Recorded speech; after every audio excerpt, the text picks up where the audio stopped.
सभिनी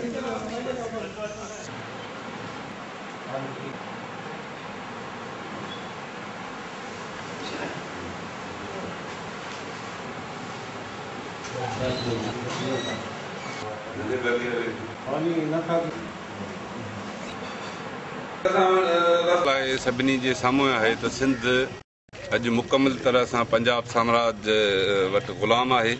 असांजा वसीला क़ैद आहिनि, असांजी धरती क़ैद आहे। असां मुकमिल तरह असांजे धरती ते कब्ज़ो कयो वियो आहे। उन करे सूरत हाल अॼु इहा आहे त सिंध जी टोपीअ ते बि एतिराज़ु आहे, सिंध जे सकाफ़त बि हुन थी वञे त पोइ हाणे सिंधी माण्हुनि खे हर सिंध मसइले ते उथी पंहिंजी धरती जी मालिकी करण जे लाइ मैदान में अचणो पवंदो ऐं सिंध जे आज़ादीअ जी सदा बुलंद करणी पवंदी। ॿियो को बि रस्तो असांजे लाइ न आहे बचियो। पाकिस्तान जी जेका पावर आहे, पॉलिटिक्स आहे, उन में पावर कुर्सीअ जो पंजाबियुनि जे हथ में आहे ऐं पंजाबी उन जा अशिकारे जा मालिक आहिनि। उन करे ही पीपल्स पार्टी बि दड़के तौर जेको आहे सिंधी टोपीअ खे या सिंध जी सकाफ़त खे अपनाए पई। असां उनखे चऊं पिया त पंजाब जी नौकिरी खे छॾे सिंध जी मालिकी कनि अची ऐं सिंध जे आज़ादी वारी जंग में असां सां शामिल थी जदोजहद कनि।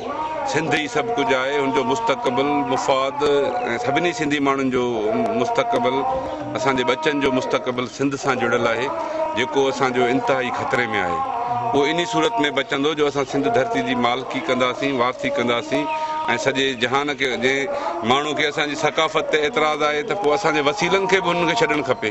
पोइ सिंध जी जेका तक़रीबन 56% गैस जेको आहे पंजाब खणे थो पियो, तेल खणे थो जेको आहे सो 67% जेको आहे सो तेल खणनि पिया, कोयलो आहे सिंध जो, बंदरगाह जी कमाई लुटनि पिया, 1600 अरब रुपया जेके इन से सिंध मां मरकज़ खणी थो वञे।